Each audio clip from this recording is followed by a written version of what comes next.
épouse Abou. Acclamons le Seigneur pour sa vie.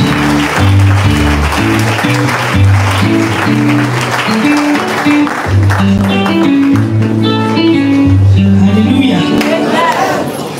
L'évangéliste me dit, est-ce que je n'ai pas été trop longue? Évangéliste, si vous saviez. Alléluia. Acclame Dieu pour ta vie, bien-aimé, ce matin. Je vais te demander d'acclamer Dieu pour toi-même. Acclame Dieu pour ce qu'il a fait pour toi depuis le début de l'année 2023. Acclame Dieu pour ce qu'il a fait depuis le jour de ta naissance.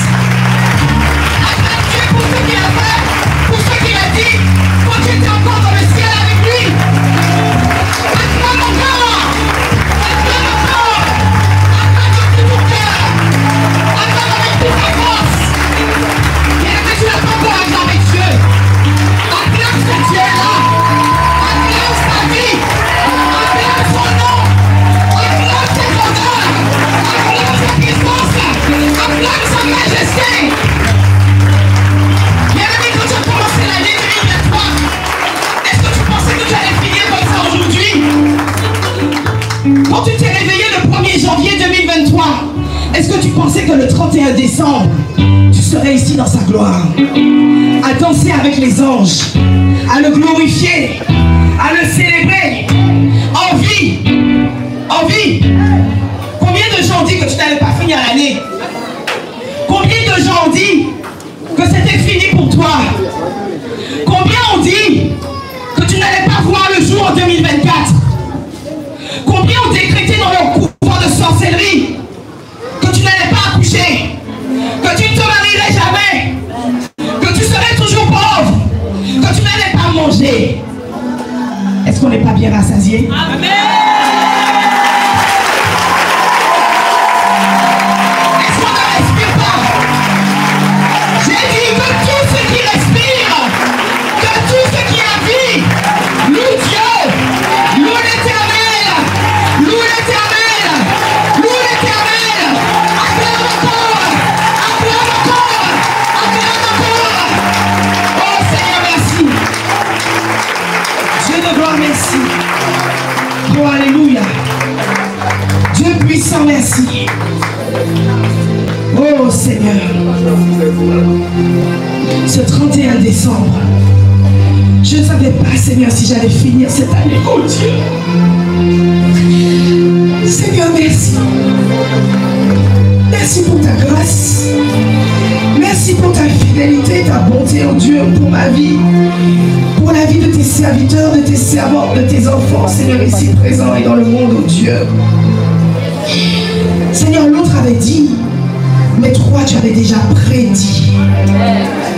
L'autre avait décidé, mais toi, tu l'avais déjà dit autrement. Et ce sont tes plans qui prévalent aujourd'hui, Seigneur, dans la vie de tes enfants. Seigneur, je ne suis rien. Je n'ai rien à dire. Mais c'est toi qui veux parler à ton peuple, oh Dieu. C'est toi qui veux te révéler à tes enfants que nous sommes, Seigneur. Seigneur, que ma bouche, oh Dieu, soit consacrée ce matin. Que toute chair, que toute carnalité se taise et s'efface devant toi, oh Dieu. Et viens te glorifier encore ce matin, Seigneur. En ce dernier jour de l'année, Seigneur, tu nous as couronnés de ta gloire et tu nous as fait la grâce de ta visitation. Je viens encore te remercier, Papa. Seigneur, fais ce que tu veux. Agis comme tu veux. Opère comme tu veux. Je ne suis qu'un instrument vil entre tes mains. Bénis ton peuple, Seigneur. Encourage ton peuple, oh Dieu. Viens encore les fortifier et les édifier. Qu'ils ne se voient plus jamais comme ils étaient avant. Et qu'ils ne soient plus jamais les mêmes. Que toute la gloire, l'honneur, la puissance, la majesté, la souveraineté te reviennent encore ce matin, Seigneur. Au nom de Jésus. Amen.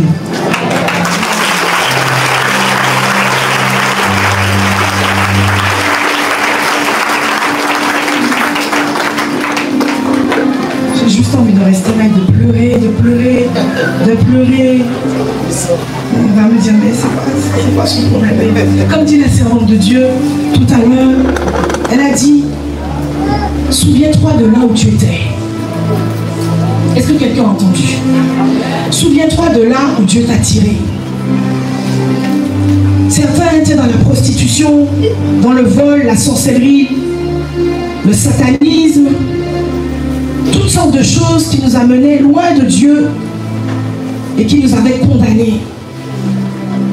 Certains étaient dans des familles où l'oppression était telle que Dieu a choisi de vous sortir de là, de nous sortir de là. Chacun sait d'où Dieu l'a tiré. De la boue du péché, de la dépression, la tristesse, le désespoir. Chacun sait d'où Dieu l'a sorti. Chacun connaît son histoire. Alléluia. Et ce matin, je suis venu te dire que si ton histoire n'a pas été glorieuse jusqu'à aujourd'hui, et si ton histoire n'a pas été ce que tu attendais jusqu'à aujourd'hui, le Seigneur dit, je suis venu changer ton histoire. Je suis venu réécrire une nouvelle page sur ton livre. Je suis venu réordonner les choses qui n'étaient pas en ordre. Je suis venu te délivrer, te restaurer et réécrire ce qu'on avait dit de toi qui n'était pas de toi, qui n'était pas de moi. Dieu écrit une nouvelle page dans ton histoire. Il réécrit ton histoire, il réécrit ta vie. Parce que tu es né pour le glorifier, tu es né pour l'adorer, tu es né pour briller. Tu es né pour refléter sa gloire. Ce que tu vis aujourd'hui, ce n'est pas ce que tu es. Et ce n'est pas ce que tu seras demain. Bien-aimé, écoute bien ce que Dieu veut dire aujourd'hui. Ce n'est pas moi. Écoute bien ce que Dieu dit de toi aujourd'hui. Et que tu ne sois plus jamais le même ni la même. Que cette parole provoque un bouleversement, un changement et une révolution dans ton cœur. Une sainte colère. Alléluia. Ce matin, je peux remercier notre papa, l'évangéliste Jean-Luc Olivier Zaoui. Acclamons pour sa vie bien-aimée. Parce qu'il a répondu à l'appel de Dieu. Parce qu'il a répondu à la vision de Dieu. Parce qu'il a répondu au désir de Dieu. Nous sommes là aujourd'hui délivrés, libérés, affranchis. Acclamons encore pour la vie de son serviteur. Merci. Ce matin, je veux parler de connaître sa véritable identité en Christ. Parce qu'il y a identité et identité. Alléluia. On a tous un nom, n'est-ce pas? On m'a présenté comme Jessie Liméry, épouse Zadie. Donc je revêts encore une autre identité. Plus de célibataire ou de femme rejetée, pour ceux qui connaissent mon histoire, mais mariée.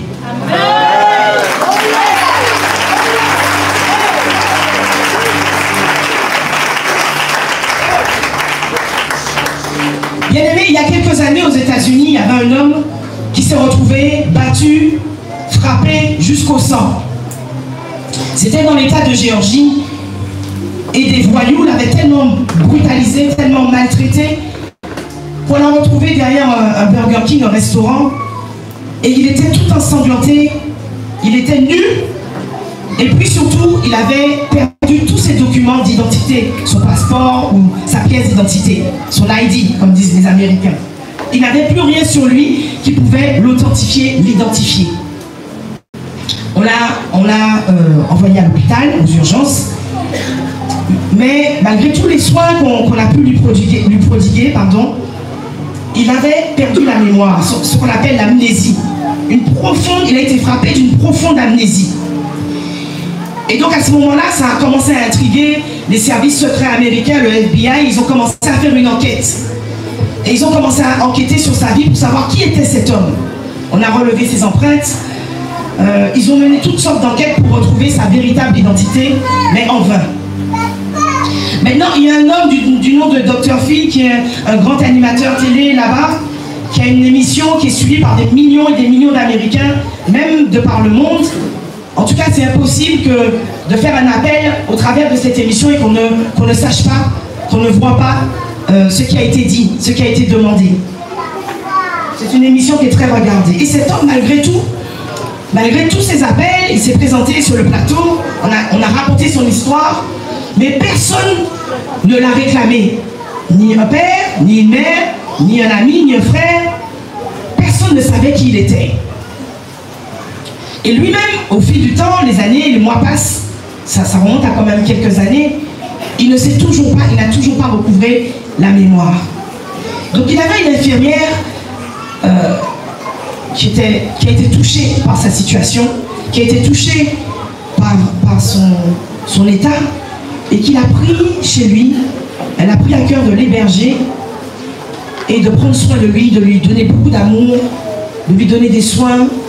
Je ne sais pas si elle priait, mais en tout cas, il n'a pas recouvré la mémoire. Une amnésie profonde et sévère. Il ne sait plus comment il s'appelle, il ne sait plus qui il est, il ne sait plus ce qu'il a fait, est-ce qu'il a exercé un travail, est-ce qu'il a fait des études, est-ce qu'il a été marié avec des enfants, il ne sait plus rien. Il n'a aucune idée de son identité. Et bien aimé, c'est ce que le diable essaye de faire avec nous. C'est ce qu'il cherche à faire avec nos vies. Je vais te dire qu'il n'y a pas d'identité réelle si tu n'es pas en Christ. La véritable identité, la véritable vie, c'est la vie en Christ. Tous ces païens qui nous regardent, qui nous trouvent bizarres, qui nous trouvent étranges, fanatiques, pensent qu'ils vivent une vie extraordinaire. Ils pensent qu'ils ont une identité, qu'ils se sont donnés, qu'ils se sont créés. Et ils pensent qu'ils vivent la meilleure vie qu'on peut vivre sur la terre. Mais nous connaissons la fin. Nous connaissons la finalité. Alléluia. Le diable veut détruire notre identité. Il veut faire en sorte qu'on oublie même. On ne se souvient même plus qu'un jour, il y a eu un Dieu. Vous allez en France, bien aimé, quand tu vas évangéliser parfois avec le nœud au ventre. Tellement les gens vont te regarder comme si, mais tu me parles de quoi? La France, il y a longtemps, était une nation chrétienne. Quand vous allez en France, du nord, du sud, de l'est, de l'ouest, il y a toutes sortes d'églises. Église catholique, c'est vrai. Mais le nom de Dieu était élevé dans cette nation. Amen. Le nom de Dieu a été jadis glorifié dans cette nation. Puis est venue la Révolution française, je crois bien en 1789. Et ce peuple, effectivement, qui avait été oppressé par la royauté, s'est rebellé, a renversé le royaume, et leur slogan a été « Ni Dieu, ni maître ». Pendant des années, ils ont déclaré, ils ont confessé « Ni Dieu, ni maître ». Et le diable s'est emparé des entités, les dominations se sont emparées de ce slogan diabolique pour amener l'amnésie spirituelle au cœur du peuple, non seulement français, mais tout le peuple européen. Aujourd'hui, l'évangile est dur. C'est difficile de percer. C'est difficile de bâtir une église. Ils ont laissé la porte ouverte aux musulmans. Et nous voyons les fruits aujourd'hui. Aujourd'hui, on veut les mettre dehors. Aujourd'hui, on passe des lois anti-immigration. Comme si les étrangers étaient le problème. Il n'y a pas de travail. Il y a le chômage. Le peuple souffre. Mais c'est parce qu'ils ont rejeté Dieu et l'identité que Dieu avait voulu leur donner. Je viens dire à la France qui passe ses lois, l'Italie, l'Allemagne, passez vos lois. Mais l'étranger n'est pas votre problème. Celui qui n'a pas la même couleur que vous, qui n'a pas la même culture que vous, qui n'a peut-être pas la même identité que vous, il n'est pas votre problème. Votre problème, c'est parce que vous avez rejeté Dieu. Vous avez rejeté Christ. Vous avez rejeté celui qui peut rétablir l'économie, qui peut rétablir toutes choses et qui peut restaurer votre nation. Alléluia. L'ennemi va tout faire pour t'empêcher de découvrir qui tu es. Même parfois, nous sommes chrétiens depuis des années. Des années, nous servons Dieu, nous prions, nous jeûnons. Mais même en Christ, parfois Parfois, nous ne savons même pas qui nous sommes. Alléluia. Je priais avec le serviteur de Dieu. Il priait plutôt pour moi, le prophète Tidjane. Et puis, il me dit, ah, maman Jessie, voilà ce que je vois là. Je n'ai jamais vu ça. J'ai dit, qu'est-ce que tu vois? Il me dit, je te vois, tu es comme si tu es au ciel, mais tu te retrouves en compagnie de vieillards. Comme si tu étais avec les 24 vieillards, à genoux, prosternés, en train d'adorer le Seigneur. Parce que toi, tu as la compagnie des anges. Et puis je vois une espèce de pierre sur ton front. Je me dis, ah, ça sent tout mystique, ça. C'est quoi encore ça? Quelle délivrance encore qui ne finit pas, mon Dieu. Il m'a dit, non, non. C'est quelque chose de glorieux. C'est le sceau de Dieu. Je vois une grosse pierre sur ton front. Et puis il a commencé à me dire des choses que j'ai oubliées, mais j'ai enregistrées. Et puis le soir, je vais voir mon mari, je lui dis, je peux ce que le prophète Tidjane a dit, tu as vu. Moi, je ne suis pas n'importe qui. Hein. Tu as vu. Et puis, il me dit, moi aussi, j'ai un archange, moi non plus, je sais pas. Est-ce que toi, tu sais que tu as épousé? J'ai dit, ah, mais moi, est-ce que toi, tu sais que tu as épousé aussi? Alléluia.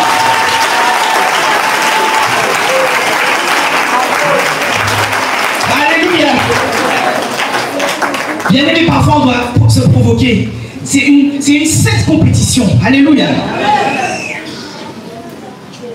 Et là, je me suis dit, mais comment le Seigneur... Et souvent, on me disait, mais est-ce que toi, tu sais qui tu es? Est-ce que tu as conscience de ce que tu es, de ce que tu veux faire dans ta vie? Je dis, oui, le Seigneur m'a déjà parlé. Pour l'instant, moi, tout ce que je vois, c'est ce que je vis. Alléluia. Tout ce que je vois, c'est ce que je suis en train de vivre. Je n'arrive pas à me projeter et à voir au-delà. Et un jour, et ce soir-là, quand je suis rentrée, je me suis dit, non, c'est terminé tout ça. C'est toujours toi. C'est toujours toi qui es oppressé, c'est toujours toi qui c'est toujours toi. Quand est-ce que tu vas te lever et puis faire le service que Dieu t'a demandé de faire depuis toutes ces années?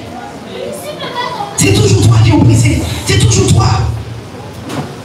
Bien aimé, jusqu'à la fin, jusqu'à ce que Jésus revienne, le diable ne va pas nous laisser en paix. Les combats seront toujours là. Mais nous combattons dans la victoire. Nous ne combattons pas pour la victoire, mais nous combattons dans la victoire. Nous sommes déjà plus qu'un vainqueur. Nous sommes déjà plus qu'un vainqueur.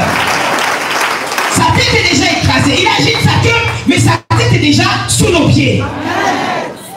Et celui-là, dont je n'ai pas prononcé le nom, il est tellement jaloux de nous.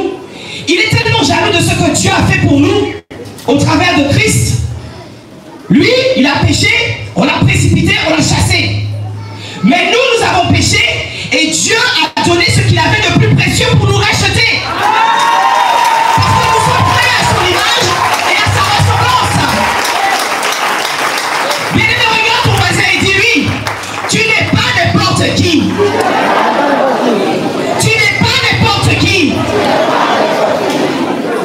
Le seul moyen d'atteindre Dieu, d'embêter Dieu, de blesser Dieu, c'est de toucher l'homme. C'est de détruire l'homme. Parce qu'il ne peut pas détruire et renverser le royaume de Dieu. Alléluia. Donc il va tout faire pour que celui que Dieu aime, celui qui est sur le cœur de Dieu, celui pour qui Dieu a tout donné, il ne rentre jamais dans sa destinée. Il ne sache jamais qui il est. Et qu'il ne reflète jamais la gloire de Dieu. Il va utiliser les critiques. Notre bouche, c'est pour glorifier Dieu. C'est pour adorer le Seigneur, mais notre bouche aussi, parfois, est une langue amère. Il va utiliser les critiques. Les amis, oh, tu sais, bon, celle-là, elle dit ça, mais bon, si tu connais sa vie, elle est colérique, elle a un mauvais caractère. À chaque fois, c'est toujours les mêmes choses, on la reprend tout le temps. Quant à lui, là, il se prend pour qui? Parce qu'on l'a consacré, il croit qu'il est déjà très grand, il est déjà élevé en dignité, il croit qu'il va nous commander ici. Mais regarde son comportement. Il est orgueilleux, il est arrogant. Il ne sait même pas parler bien français. Et puis, il n'est pas très éloquent, il n'a pas fait beaucoup d'études, lui. Et puis, des critiques. Ces critiques-là vont façonner ton comportement, ton attitude, ton caractère. Ça va altérer, ça va détruire, ça va transformer dans le mauvais sens, si tu veux, ce que Dieu veut faire dans ta vie. Tes professeurs, tu es à l'école, tu as 4-5 en mathématiques, 4 sur 20, ils vont te dire, toi tu es bête, toi tu comprends rien. Moi j'étais de cela, j'étais une littéraire, mais je n'étais pas une mathématicienne. Je ne comprenais rien. C'est longtemps après que j'ai commencé à comprendre les mathématiques. J'avais des blocages. Parce que certains professeurs te disaient que tu n'avais pas l'intelligence et que tu ne comprenais pas assez vite comme les autres. Parce qu'on te définit dans cette société avec ton QI, ton quotient intellectuel. Donc celui qui est intelligent, il doit avoir un QI qui est compris entre 100 et puis 120. Si tu es en dessous de 100, c'est que tu n'es pas, n'est-ce pas, pasteur Gilles? Les Français, ils sont du mal. Et puis celui qui est au-dessus de 140, il est considéré comme un petit génie. Il est HPI, haut potentiel intellectuel. La société définit les gens, classifie les gens, et puis on va te catégoriser comme ci et comme cela. Peut-être que ce sont tes parents qui t'ont dit que tu n'étais un bon à rien, que tu allais finir à essuyer à terre. Moi, pourtant j'étais une bonne élève, mais à cause des mathématiques, à cause des sciences que je n'aimais pas, on me disait, toi tu vas finir boniche, tu vas balayer les rues, tu vas balayer chez les gens. Et puis, regarde comment tu es trop grosse. Regarde tes fesses. Et puis j'ai développé des complexes comme ça, et puis moi je ne pouvais pas me tenir comme ça devant les gens, mais je vous dis la vérité. Jamais. Des complexes par rapport aux autres, des complexes physiques, des complexes intellectuels, des complexes. Et puis tu commences à développer une autre nature, un autre caractère qui n'est pas de Dieu. Est-ce que quelqu'un me suit ce matin? Tu commences à te voir inférieur aux autres, inférieur par rapport aux qualités, aux capacités des autres. Tu commences à te comparer à ta soeur, à ton ami, et puis même encore pire, aux célébrités, aux people, comme on dit, les people. Oh Seigneur, moi je suis illettré. Moi je suis trop gros, moi je suis trop petit. Les complexes commencent à te bloquer, à t'empêcher de t'épanouir et puis de te révéler véritablement. Tu es frustré, tu es en colère, tu es blessé, tu es meurtri par toutes ces paroles qu'on n'arrête pas d'envoyer et d'envoyer et d'envoyer sur toi comme des flèches dans ton cœur. Et bien aimé, tant que tu seras blessé, tant que tu seras frustré, tant que tu seras sous cette oppression-là, tu ne pourras jamais rentrer dans le plan de Dieu pour ta vie. Amen. Tu seras toujours dans la confusion. Tu seras toujours dans les ténèbres par rapport à ce que tu es. Le diable utilise aussi les médias. Quand tu allumes ta télé, qu'est-ce que tu vois? Toujours des femmes très minces, un joli petit nez, une petite bouche comme ça bien dessinée, maquillée, les longs cheveux. Et puis on te fait croire que c'est ça le modèle. C'est ça le critère de beauté. Mais nous, la Camerounais, là, on fait comment?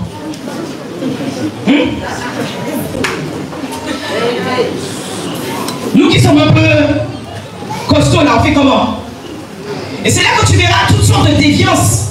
Certains ils vont faire la chirurgie esthétique pour avoir la taille mannequin, vont mettre des corsets pour s'étouffer, et puis tu vas commencer à marcher comme ça. Tu ne peux pas respirer parce que tu veux avoir la taille fine. Et puis tu vas faire la chirurgie pour avoir le nez de Michael Jackson. Et puis tu vas commencer à blanchir ta peau parce qu'on a dit c'est que les femmes claires de peau qui se marient. Mais je bénis Dieu pour la beauté noire. Alléluia. Je bénis le Seigneur pour la beauté ébène. Ébène.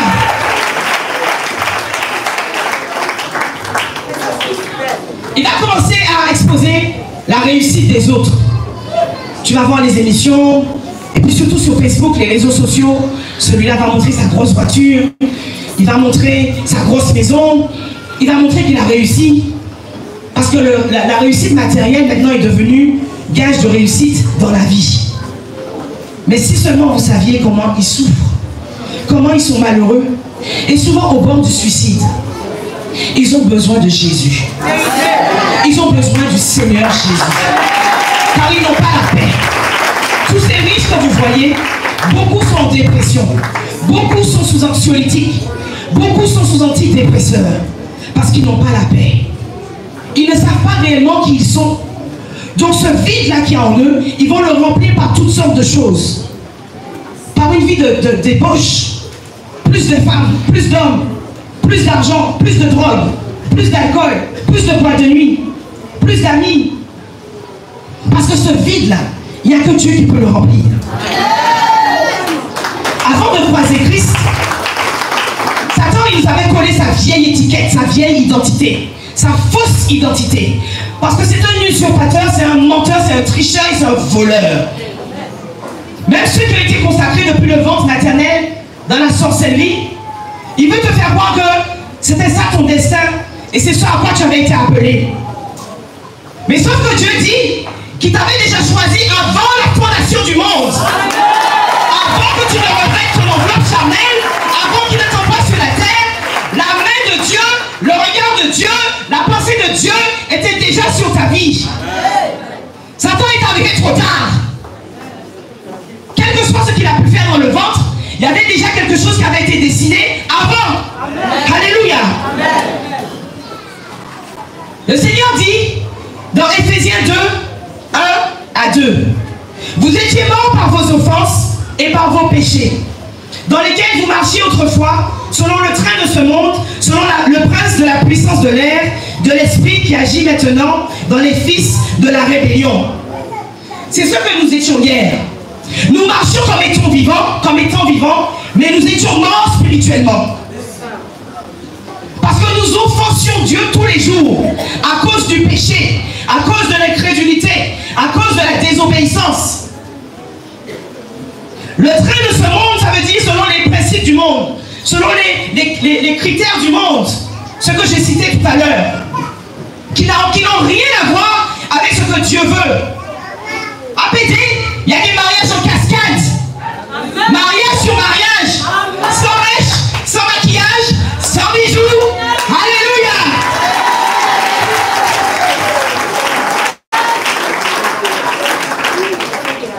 Le Seigneur nous dit encore que nous étions ceci. Souvenez-vous que vous étiez en ce temps-là, sans Christ, privés du droit de cité en Israël, étrangers aux alliances de la promesse, sans espérance et sans Dieu. Quelle tristesse, bien-aimé. Quel désespoir. Celui qui t'a créé, celui qui a de bons plans pour toi, celui qui peut tout réaliser pour toi. Mais tu étais séparé de lui, sans espoir, sans espérance. On était sur la terre en train de errer. On était en train de tâtonner. Comme on dit, je me cherche, hein. Je me cherche. La présence, même la pensée de Dieu n'était même pas en nous. Donc on comblait comme on pouvait. On allait chercher la satisfaction à remplir ce vide comme on pouvait. Mais jamais on n'était satisfait. Jamais on avait la paix. Parce qu'il n'y avait pas Dieu. Je vais prendre l'histoire de Jébez, que tout le monde connaît. La Bible dit, dans 1 Chronique 4:9, que Jébez était plus considéré que ses frères. Sa mère lui donna le nom de Jébez en disant, c'est parce que je l'ai enfanté avec douleur. Mais Jébez invoqua le Dieu d'Israël, en disant, si tu me bénis et que tu étends mes limites, si ta main est avec moi, et si tu me préserves du malheur, en sorte que je ne sois point dans la souffrance. Et Dieu accorda ce qu'il avait demandé. Bien aimé, la Bible dit que Jébez, parmi tous ses frères, il était celui qui avait le plus de considération. Mais pourtant, son nom voulait dire souffrance. Son nom voulait dire douleur. C'était un rejeté. Selon sa mère, qui lui avait donné ce nom parce qu'elle avait tellement souffert en accouchant cet homme, cet enfant. Mais pourtant, ce nom ne reflétait pas qui il était. Et c'est pourquoi certains d'entre nous, quand le Seigneur nous appelle, il commence à changer ton nom. Alléluia. Pour que accomplir pour lui sur la terre. Jabez venait de la lignée de la tribu de Juda. La tribu de Juda que nous savons qui est la tribu de Jésus-Christ, la tribu du Messie, du Sauveur. C'est une tribu sur laquelle Jacob avait prophétisé en disant que c'est la tribu du lion. Le lion redoutable, le lion de la tribu de Juda. Comment peux-tu venir de telle lignée et puis t'appeler fils de la douleur? Souffrance. Mais Jabez avait compris qui il était. Il avait compris son identité en Dieu. Il avait compris qui il était réellement. Et il a fait cette prière à Dieu en disant, Seigneur, même si tu ne changes pas mon nom, mais change mon identité. L'identité qu'on m'a collée, celle qu'on m'a donnée, ce n'est pas ce que tu dis de moi. C'est ce que l'homme dit, ce que ma mère dit. Ce n'est pas ce que tu dis de moi. Et le Seigneur a exaucé sa prière. Il y avait un autre du nom de Jacob. Jacob qui veut dire usurpateur, en d'autres termes, voleur. On ne va pas lire parce que c'est un peu long.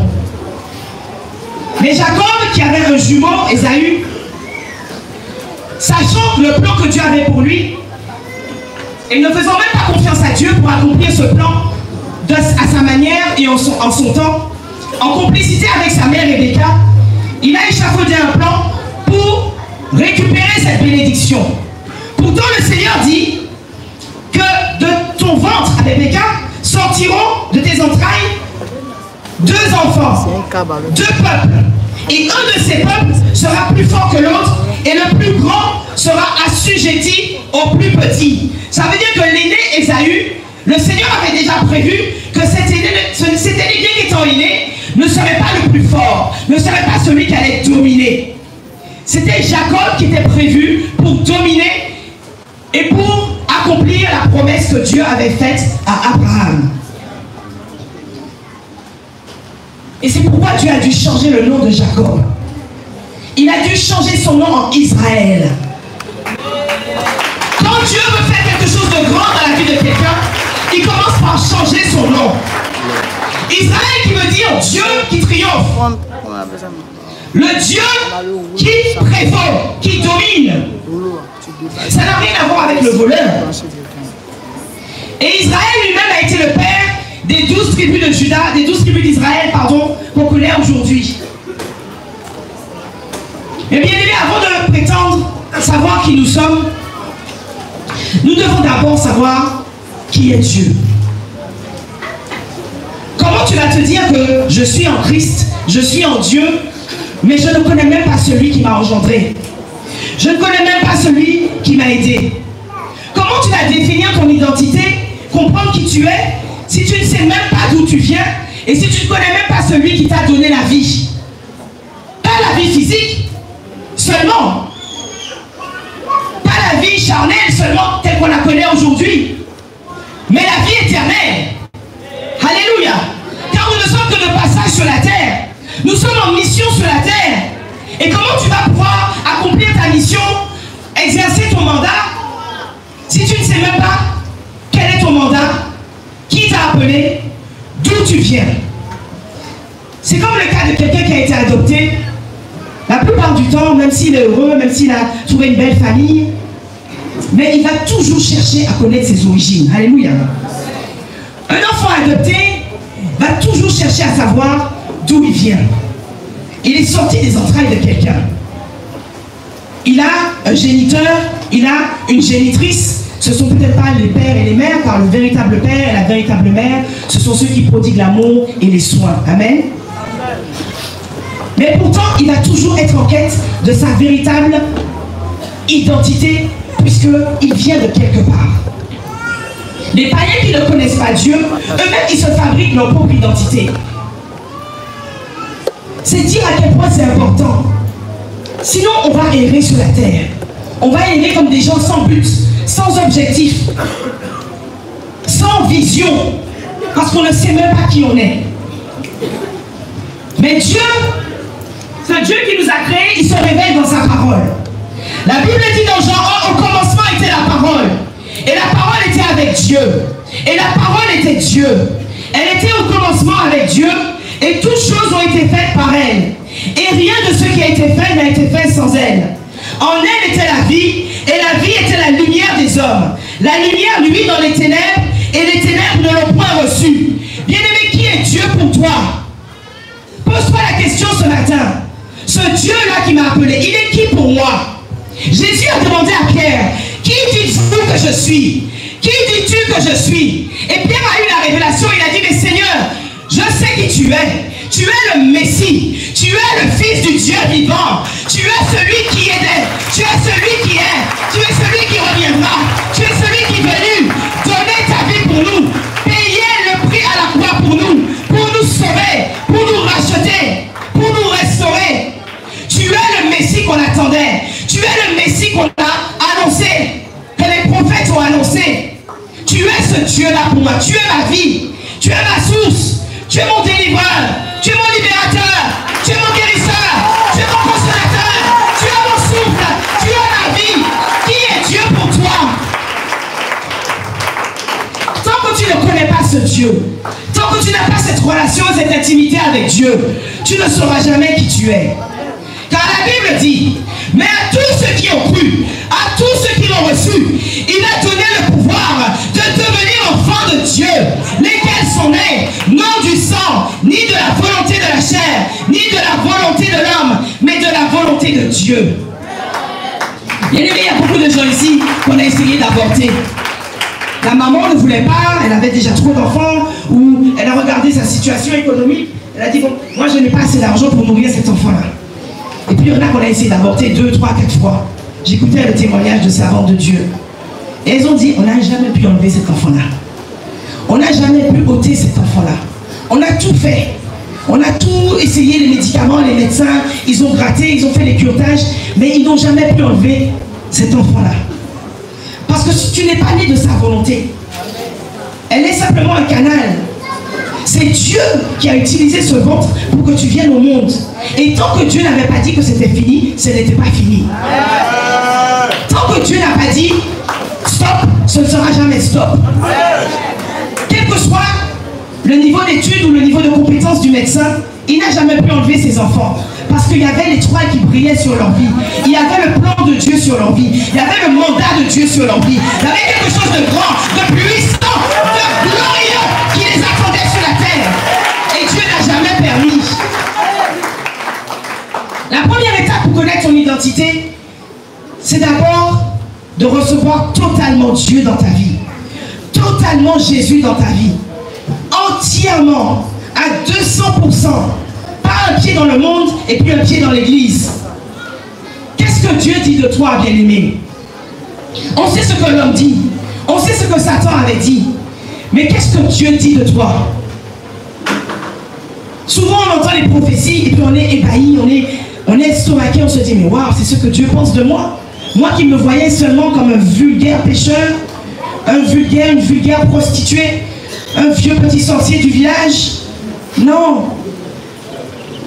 Quand Dieu te regarde, il voit quelque chose de bon. Il voit quelque chose de grand. Il voit quelque chose de puissant. Il voit quelque chose d'extraordinaire. Il voit quelque chose de merveilleux.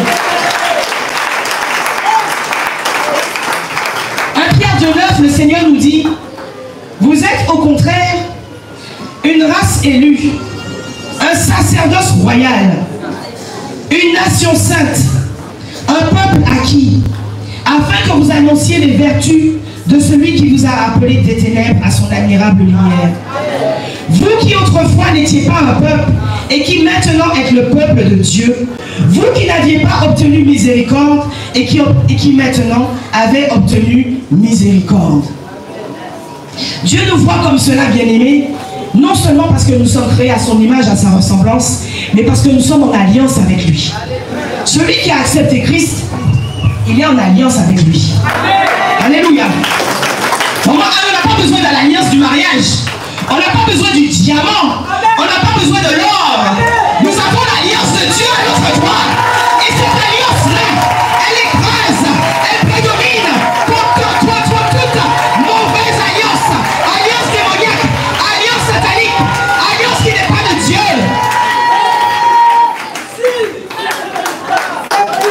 Tu es en alliance avec le Seigneur.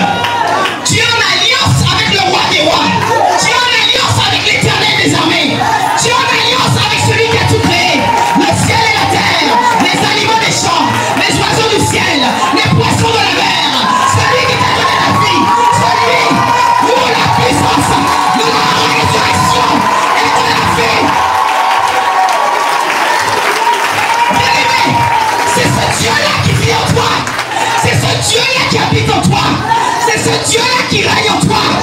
Tu n'es pas n'importe qui.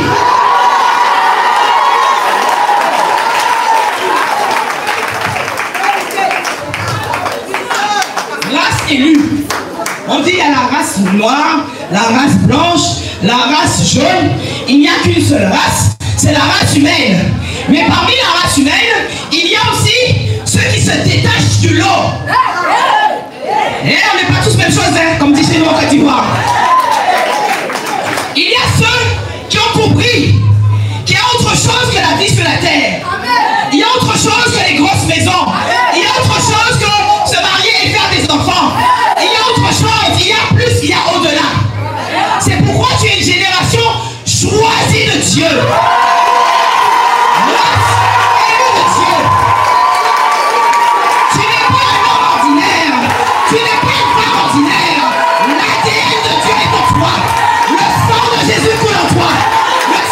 Tu es sur ton front.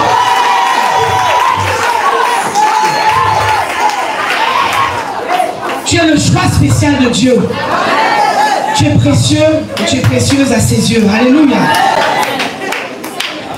Éphésiens 1,4 nous dit: en lui nous avons été élus avant la fondation du monde, pour que nous soyons saints et irrépréhensibles devant lui.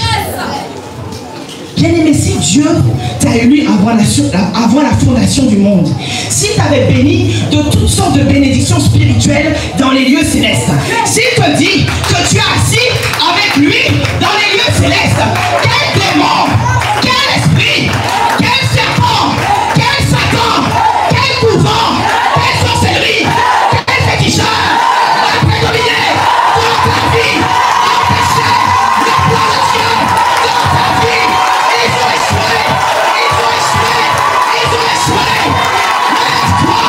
Lève-toi, sois éclairé dans la gloire de Dieu. Arrive sur toi, la gloire de Dieu rayonne sur toi. Alléluia.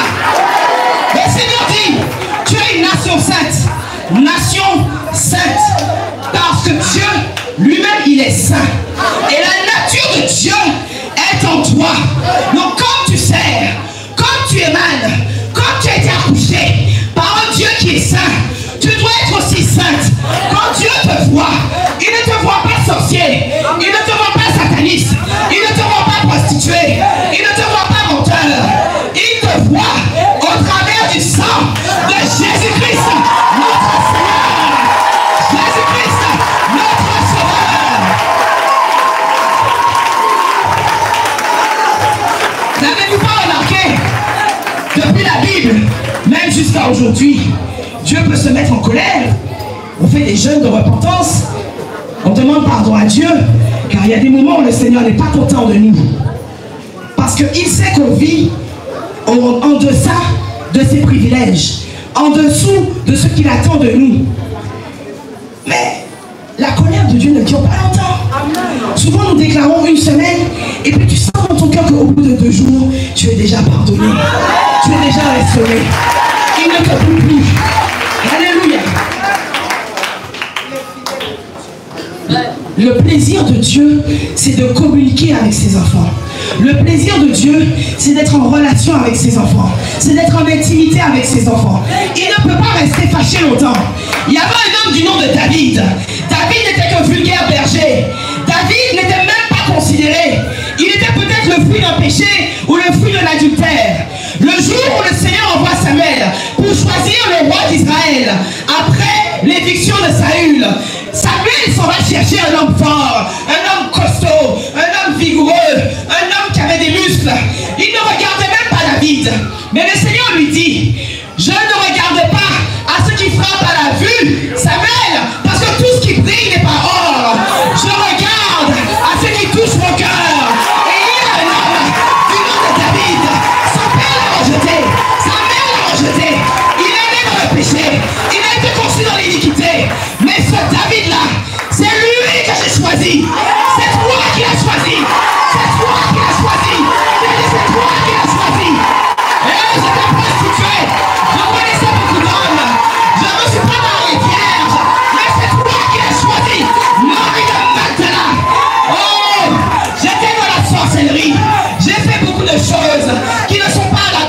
Dieu. On m'avait envoûté. Mais Ludivine, c'est toi qui l'as choisi. C'est toi qui l'as choisi. Oh, j'étais le grand sataniste. Je gérais tous les satanistes du monde. Mais pasteur Gigaï, c'est toi qui l'as choisi. C'est toi qui l'as choisi. Ça n'est pas dans la compréhension de l'homme. Aucun homme ne peut comprendre. Aucun homme ne peut saisir la pensée de Dieu pour toi. Ils ont dit à Jésus, c'était pas celui qui était charpentier. C'est pas celui qui était de Nazareth. Nazareth, c'était une ville pauvre. Une ville pauvre. Une ville où il n'y avait rien de bon. Qu'est-ce qui peut sortir de bon? Qu'est-ce qui peut sortir de bon de Nazareth? Mais c'est notre Messie. C'est notre Seigneur Jésus. C'est le sauveur de l'humanité. Que pouvez-vous faire pour nous? Il n'y a que lui qui a pu faire. Qu'est-ce qui peut sortir d'Abobo? Qu'est-ce qui peut sortir de Yopougon? Qu'est-ce qui peut sortir d'Issia? Qu'est-ce qui peut sortir, je ne sais pas, du petit village de Tapékia? Mais c'est l'apôtre Israël. C'est celui qui va impacter la mort. C'est celui qui va impacter la nation. Acclame pour ta vie. Acclame pour ta vie. Acclame pour ta vie.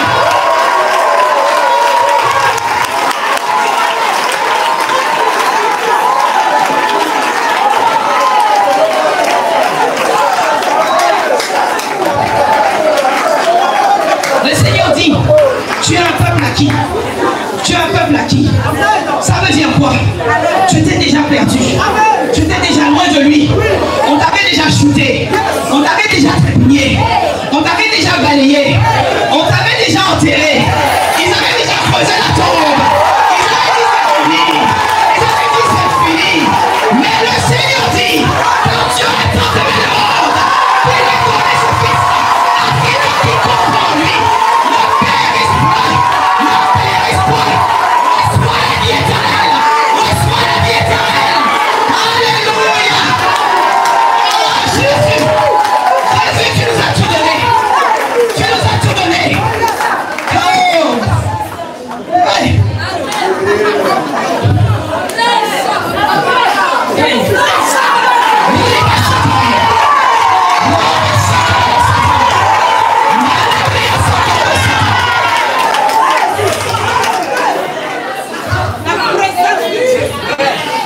Il dit, tu es le sacerdoce royal.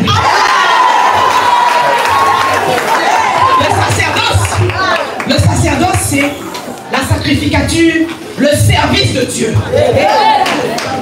Et certains disent, moi je n'ai pas été consacré, je n'ai pas été consacré ni prophète, ni évangéliste, ni apôtre. Moi en tout cas, Seigneur, je vais simplement à l'église le dimanche et je vais servir. Bon, je vais juste balayer et puis bon, je vais donner mon offrande et puis je rentre à la maison. Mais laisse-moi te dire, la sacrificature, le service de Dieu ne dépend pas de ce que les hommes disent de toi. Ne dépend pas de ce que l'autre dit de toi. Et ça dépend encore moins de la manière dont tu te vois.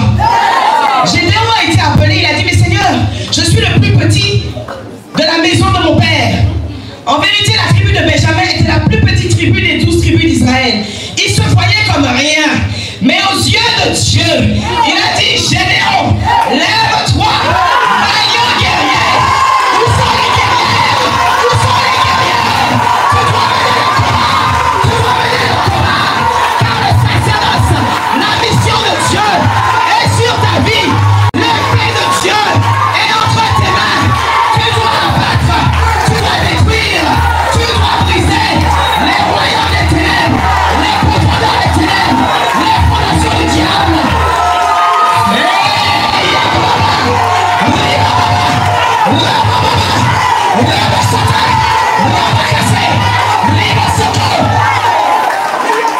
Le sacerdoce, c'est la fonction de ceux qui ont le privilège du sacré.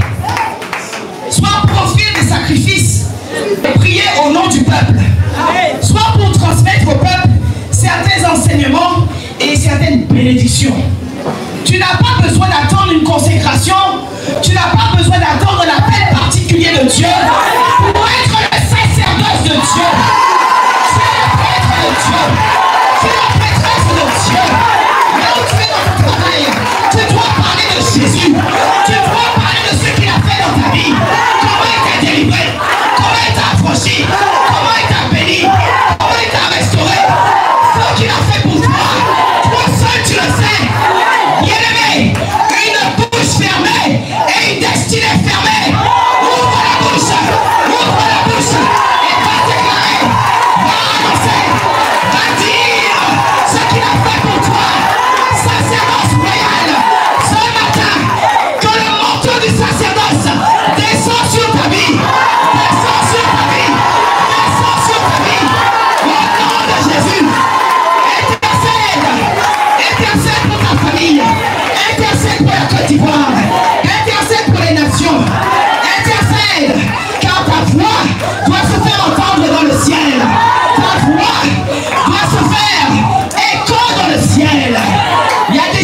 besoin d'être lévite.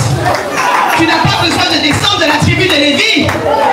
Tu es le Lévite de Dieu. Tu es le Lévite de Dieu. Reçois ton sacerdoce. Reçois ce retour du service. Bien-aimé, tu es précieuse aux yeux de Dieu. Ésaïe 43:4 dit: parce que tu as du prix à mes yeux, parce que tu es honoré et que je t'aime, je donne des hommes à ta place et des peuples pour ta vie. Ils avaient décidé qu'au 31 décembre, c'était fini pour toi. Ils avaient décidé qu'avant le 31 décembre, tu ne serais plus sur la terre. Tu n'allais plus venir à l'église. Tu n'allais plus les fatiguer avec tes prières. Mais Dieu dit, l'ascension, la condamnation de mort, qu'ils avaient envoyée contre toi, elle est tombée sur eux.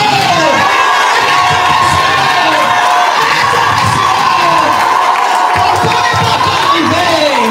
Pourquoi n'est pas encore arrivé? Dis à ton voisin, je ne mourrai pas, je vivrai. Je ne mourrai pas, je vivrai. Je raconterai la gloire de mon Père. Parce que je suis en lui. Parce qu'il est en moi.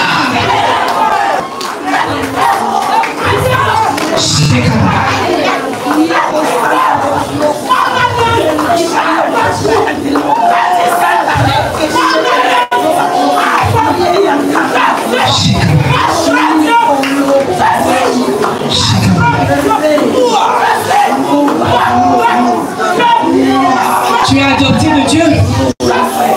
On t'a dit tu as été rejeté par ta famille. Parce que tu as été sorcier, on t'a abandonné ici. On ne veut même plus entendre parler de toi. On ne veut même plus avoir affaire avec toi. Tu es rejeté, humilié, méprisé, trépigné, maltraité. Mais le Seigneur dit, viens dans ma maison, viens dans ma famille, parce que moi je suis ton père d'adoption. Ton père n'a pas voulu de toi, ta mère n'a pas voulu de toi, mais moi je t'ai adopté, mais moi je t'ai accepté, mais moi j'ai voulu de toi. Tu es l'adopté de Dieu. Alléluia, alléluia. Oh Jésus, tu es héritier de Christ. Il y a des gens, ils n'ont pas l'argent, la famille n'a pas l'argent, les parents vont mourir et ils ne vont jamais rien laisser sur la terre pour leurs enfants. Et les enfants devront travailler dur, dur, dur pour gagner leur pain. Mais bien aimé, même si ton père est pauvre, ta mère est pauvre, il n'a rien. Mais ton père, il est riche. L'or et l'argent lui appartiennent. Et cette richesse, il te la donne. Cette richesse, il te la donne. Il te dit que tu es son héritier. Il te dit que tu es son héritière. Sa limite à sa richesse ne se limite pas à la terre, ni aux pierres de la terre qui vont tous brûler. Sa richesse, c'est la vie éternelle. Pas seulement sur la terre, mais dans l'éternité. Parce que là où tu es, tu vas régner avec Christ. Tu vas dominer avec Christ. Dans cette nouvelle Jérusalem, tu vas régner avec lui. Toutes les richesses du royaume, il a dit, je te la donne. Je te les donne. Je te les donne. Je te les donne. Ne te vois pas comme moins que rien. Parce qu'en Jésus-Christ, tu es riche, co-héritier de Christ. Le Seigneur l'a souverainement élevé. Le Seigneur l'a souverainement élevé. Au-dessus de tout nom, au-dessus de toute puissance, au-dessus de toute autorité, au-dessus de toute domination. Il l'a revêtu de gloire. Et cette gloire-là, le Seigneur te la donne. Si Jésus vit en toi, si Jésus habite en toi, si Jésus demeure en toi, la gloire de Dieu réside en toi. La gloire de Dieu se manifeste en toi. La gloire de Dieu est née en toi. Seigneur dit, vous êtes des dieux, mais vous mourrez comme des hommes. Quelconque qui n'ont pas de valeur, je vous ai donné la valeur. Vous êtes des dieux. Psaume 82. Nous sommes des petits dieux sur la terre, les ambassadeurs de Christ sur la terre. Tu es venu, bien-aimé, non pas pour te réjouir sur la terre, mais pour représenter ton Père.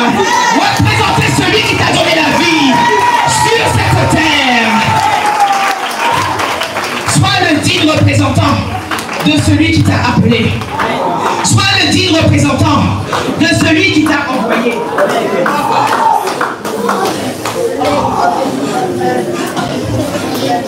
Ne laisse pas tes circonstances déterminer qui tu es. Ne laisse pas ce que tu vis, ce que tu as vécu dans le passé, déterminer ce que tu es. Bien-aimé, quand tu sais qui tu es, il y a des péchés que tu ne peux plus jamais faire. Quand tu réalises ce que Dieu dit de toi et la manière dont Dieu te voit, il y a des choses dans lesquelles tu ne pourras plus jamais retomber. La Bible dit que celui qui est né de Dieu, celui qui a souffert dans la chair, il en a fini avec le péché. Tu ne peux pas être un sacerdoce, tu ne peux pas être une nation sainte, tu ne peux pas avoir l'onction royale sur ta tête et te retrouver dans n'importe quelle compagnie, avoir n'importe quelle conversation et à faire n'importe quoi dans le secret.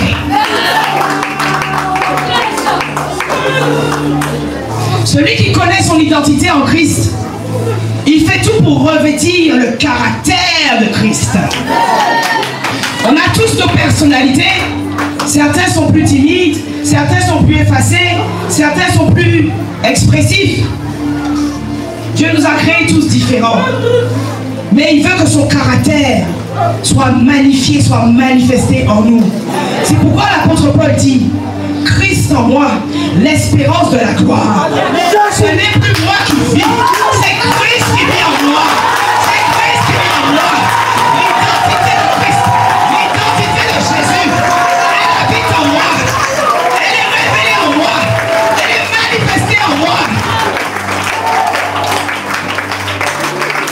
Le Seigneur dit: je t'ai couronné de gloire et de magnificence, et je t'ai donné la domination sur l'œuvre de mes mains.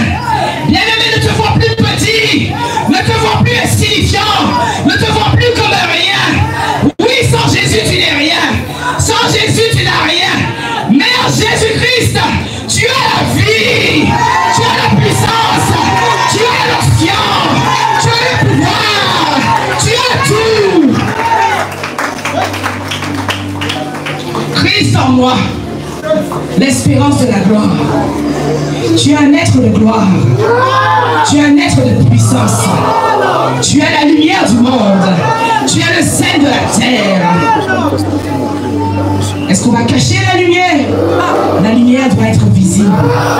Bien-aimé, commence à briller. Aujourd'hui, commence à briller. Non pas par ton insolence, non pas par ton arrogance, non pas par ton mauvais caractère, mais commence à briller, commence à manifester, commence à libérer ce que Dieu a déposé en toi. Les dons, les talents, les capacités, les aptitudes spirituelles, naturelles, ton caractère, ta manière de parler, ta manière d'agir, ta manière de faire, tes projets, tes pensées, tout doit refléter Jésus-Christ. Jésus-Christ. Tu n'es pas n'importe qui. Oublie ton passé. Les choses anciennes sont passées. Oublie les jugements. Oublie les condamnations. Il n'y a plus de condamnation pour celui qui est en Jésus-Christ. Il n'y a plus d'opprobre pour celui qui est en Jésus-Christ. Il n'y a plus de honte pour celui qui se lève pour servir Jésus-Christ. Oh oui, ils vont dire, ils vont fouiller dans ton passé, ils vont chercher à te salir, mais ils combattent contre le Seigneur. Parce que ce que Dieu a dit, c'est ce qui va s'accomplir dans ta vie. Et ce n'est pas le pasteur qui l'a décidé, ce n'est pas le voisin qui l'a décidé, c'est à toi de prendre la décision. C'est à toi de prendre la résolution. À compter d'aujourd'hui, en ce 31 décembre, ma vieille nature, mon vieux caractère, la colère, l'orgueil, la méchanceté, la haine, les mauvaises pensées, je laisse ça en 2023. 2024, je rentre dans la gloire. Je rentre dans la gloire que Dieu a préparée pour moi. Je rentre dans mon mandat.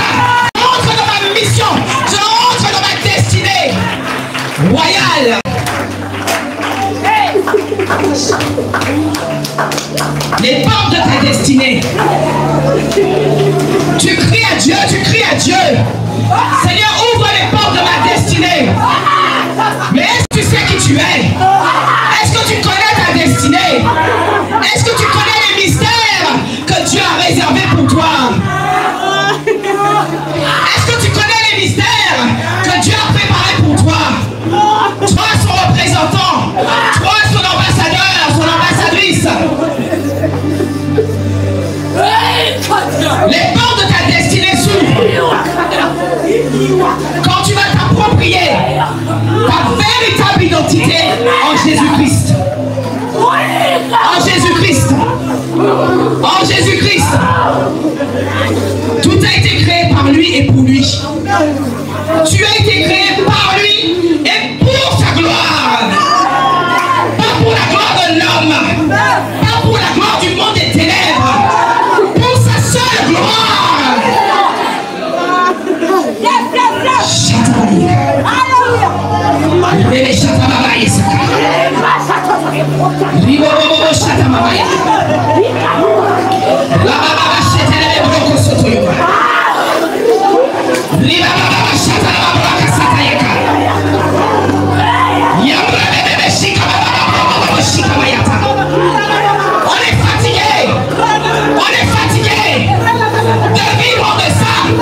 Des promesses de Dieu pour nos vies.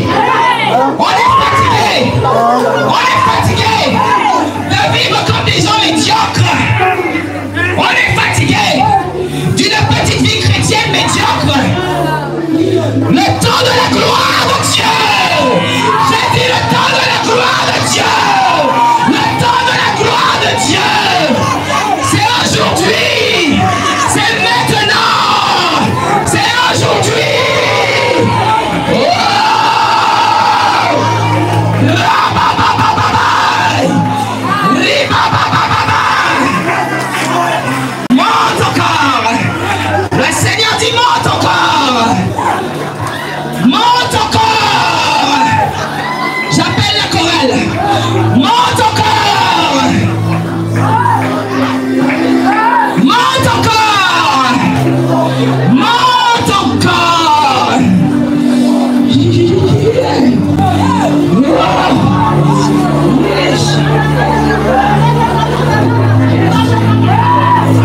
Jesus' name.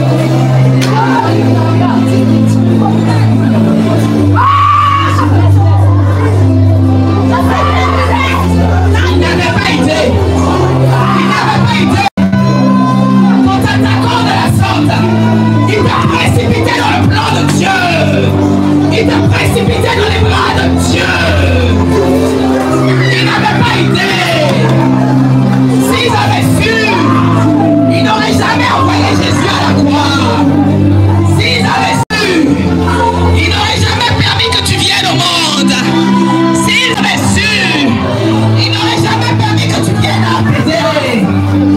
Ils n'avaient pas été. Mais Jésus dit, reflète ma gloire. Reflète ma gloire. Tu es à moi. Tu es à moi. Tu es à moi. Tu es mon enfant. Tu es mon précieux. Tu es mon élu. Tu es ma fille. Je t'ai toujours aimé.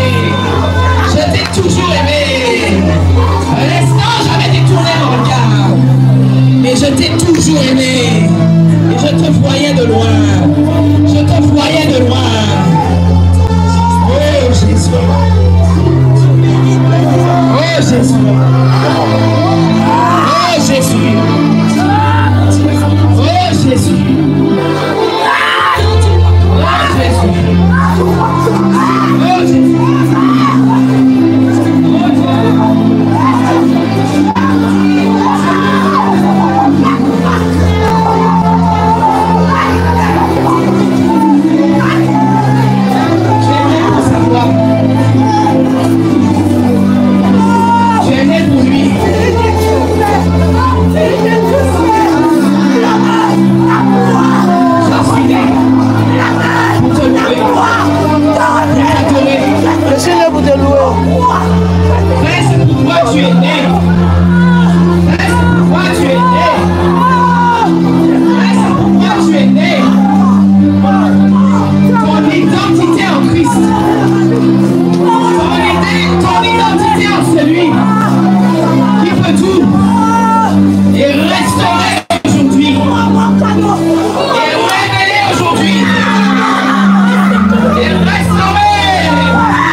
Jésus-Christ.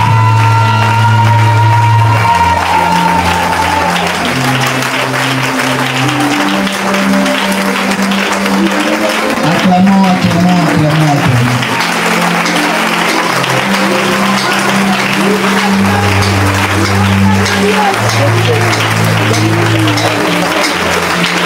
Acclamons, acclamons, acclamons.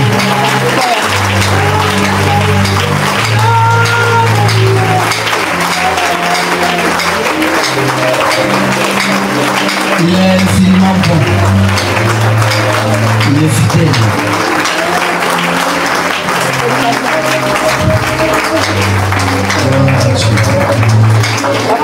Nous allons nous asseoir. Que le Seigneur nous bénisse. Aujourd'hui, nous n'avons pas de veillée. Gloire à Dieu. Notre veillée, c'est maintenant. Gloire à Dieu. Que le Seigneur soit béni. Nous n'avons pas de veillée. Et nous allons glorifier le Seigneur au maximum. Et il va se manifester au maximum. Gloire à Dieu. Gloire à Dieu. C'est puissant. Je bénis le Seigneur pour la vie de sa servante, la prophétesse Jessie Viméry. Que le Seigneur te bénisse et que le Seigneur t'élève encore davantage.